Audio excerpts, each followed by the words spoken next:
Hey guys, this is a CZ-52, Czechoslovakian, Soviet bloc, obviously, duty pistol. This is the military pistol. They carried this from 1952, I think, till the 70s or 80s. I forget exactly how far they carried this, and I'm not sure what they carry now. But this is a pretty rugged pistol. I would say somewhere close to the AK-47 of pistols. Yeah, I'm gonna catch some feedback on that one, I'm sure. Very unique. I like the design. I like the grip on it. Oh yeah, let's make sure. Safety check first. Soviet bloc stuff. We do not have the. No, let me fix my camera here. Uh, There we go. Okay, we do not have the trigger guard mag release. That's something I don't really like on it. We have the little bottom thing down here that you pull it and it releases the mag, and you have to pull the mag out. Unfortunately, that is one of my worst or my most dislikes about this gun. Also, this pretty nice grip right here is not the real grip. It is a Hogue add-on, or Hogue, or however you say that. Yeah. Okay, well, we took out the mag. You can see that there's nothing in there, but every gun that is unloaded is loaded. Treated it as loaded. I learned it the hard way. Don't want anybody else to have to learn the hard way. Yeah, we're going to make sure there's nothing in the chamber. You don't think can see in there at all. I can physically check it. Always physically check it, just in case you're blind or something. You're not paying attention when you do it, and there's a live round that's actually stuck in there. Bad things happen. So you can see that there's nothing in there because I said so. There's nothing in there, obviously. Single action, or is it double action only? I forget which way it's called, because I'm a moron. But we'll just call it as it is, right? Okay, it's non-ambidextrous decock. I guess it really doesn't matter about the ambidextrous on the decock, because well, I never use my index finger. I'm right-handed, and that's what I always use. So safety, there is a safety on this gun, unlike the Ruger. What I did in the other video, I did not show you that there is no safety on this pistol at all. The safety is the decock, and it is well, I showed you in the last video, but you didn't see it before. Okay, it's unloaded. There's nothing in the chamber. You can physically see in that chamber. There's nothing in there. I touch it. There's nothing in there. Okay, but yeah, decock, that's fine. That's your safety. But if you pull the trigger, this single action, double action pistol, you know, you could accidentally pull that, 5-pound trigger back and shoot somebody by mistake. Your fingers, yourself, your neighbor's cat. I would not suggest doing that. It's never a good idea to have to explain to your neighbor that you that they're Los gato es no más. Yeah. So yeah, there's no safety. I don't like that there's not a safety on this gun. I prefer a safety, but I mean that's my preference. You guys might think otherwise. Anyway, getting back to this one, the main presentation. Yeah, there's no safety on this gun. There's a lot of things that I don't like about it, but it's cheap. It's mil surplus, and you can pick one up for right now about $350, $375.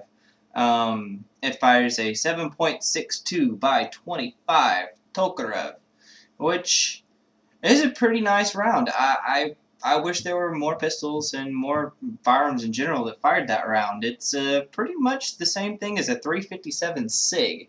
It has that uh, very, very nice penetration, but at the same time, very, very bad penetration, because this is, again, like with the Ruger, I would not carry this as a concealed carry. It's sleek, it would fit under your shoulder or in your belt, and you wouldn't be able to have any problems with people telling that there's that you're carrying or not. Which you never want anybody knowing that you're carrying when you have your concealed carry. Uh, it's just bad juju. Anyway,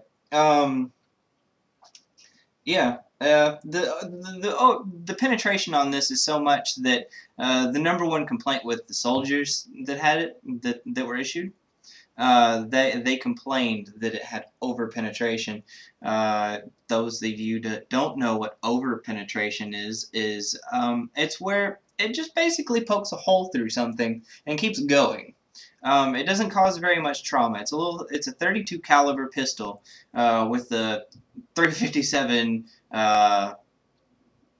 penetration power.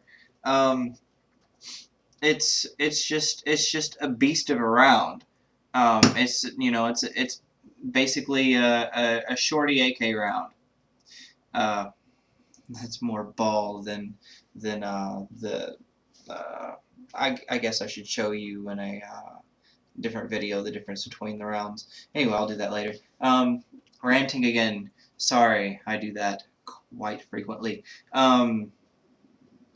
Let's see, what I don't, is there anything I do like about this? Yes, it is an all-metal pistol. It is heavy. If you ran out of bullets, which in this economy, there are no bullets anywhere for this gun. If you find any, buy them, because there's going to be people like me that are going to gun shows saying, hey, do you have any Tokarev? And they'll be like, well, what is that? Because people don't know what it is. Unfortunately, it's there's so many rounds in the world, it's almost comparable to 8mm Mauser, which is like the #1 surplus round, but you cannot find them in the United States. I heard that the bulk of the German and Soviet stuff like that is in Brazil, where they have an abundance of it, and it's ridiculously cheap. But the United States has has an embargo or something with that's what I've heard. I've heard this. Don't take my word for it. But there's something to deal with Brazil that they cannot import to us. So the bulk of 8mm Mauser and Tokarev and things like that are in Brazil, but we cannot get them. Yay! That totally helps out the whole, ammo shortage that we're having right now. You can't find either of these rounds. I bought this and I'm like, alright, I finally got this pistol that I've kind of wanted for, the better part of a decade. And now I can't find any ammo to shoot it. Anyway. Here at about 10 minutes now. I've got about 5 minutes to take it apart, which is not that long. So anyway, to take this apart, the trick is to hold it like this. You got to put this the little where you do it like this. Just do it reverse, and pull back on the rear sight until you hear a little click like that. And there's a little tabs right here. I don't know if you can see that. There's a tab. It's ambidextrous, but you actually have to pull back on both parts. You pull up and then let the slide go.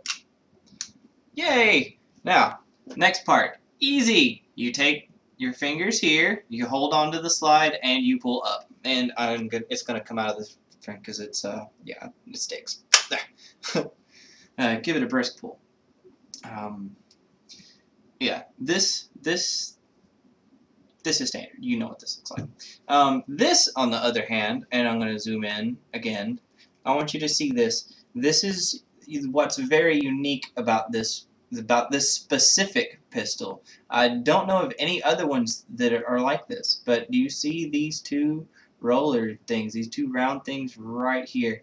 Yeah, this is a roller locking system.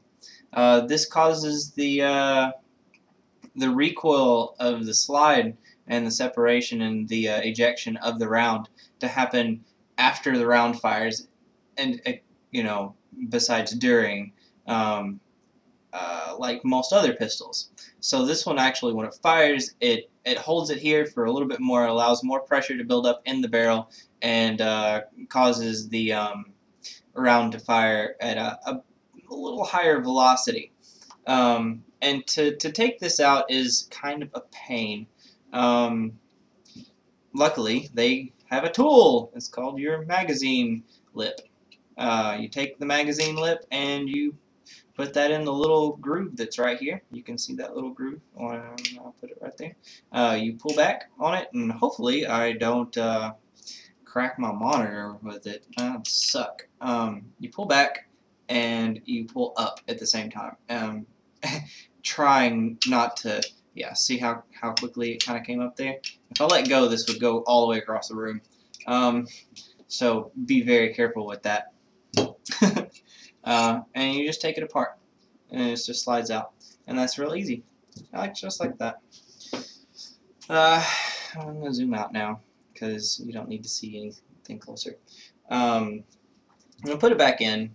Now you can lube all this stuff up. I highly recommend lubing the rollers and all this mechanism here, because if you don't, it will get really dry and cause problems.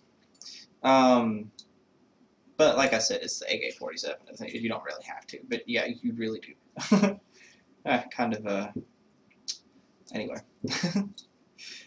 We'll put this back in here. The recoil spring goes in where the barrel comes out at the end of the slide, obviously.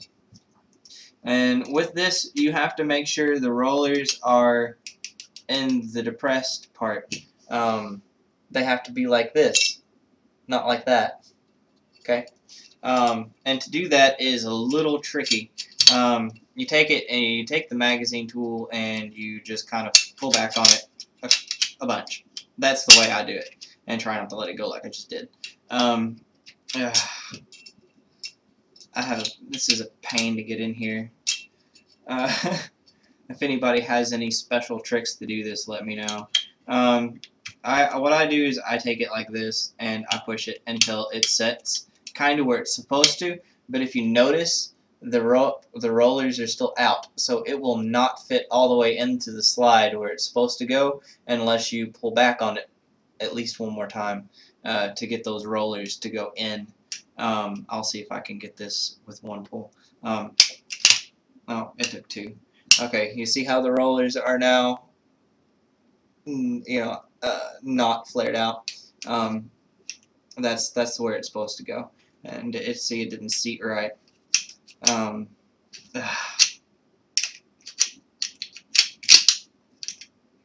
you pain. Yeah, if anybody knows a better way to do this, let me know. There we go. It just takes some messing around with to get it down pat, and that's back in there, just like that. Putting it back on the base, the frame, is really easy. You just line up the two little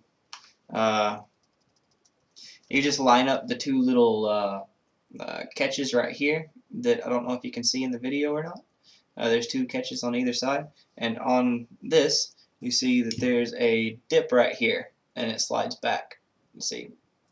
Well, you just take that and you mash that up with that, and you just push down. That's it. You push down and back. And yeah. Oh man, you didn't see that. Okay, well, let me take it off again, because it's easy. Look. Alright, you take this off, push the little things out, you take it apart. Okay, you line it back up with the two little grooves, and you push down, and that's it. Just like that. It's ready to go. Decock. Safety. As always, like, subscribe, share, whatever. Have a good night, and yeah, thanks for watching.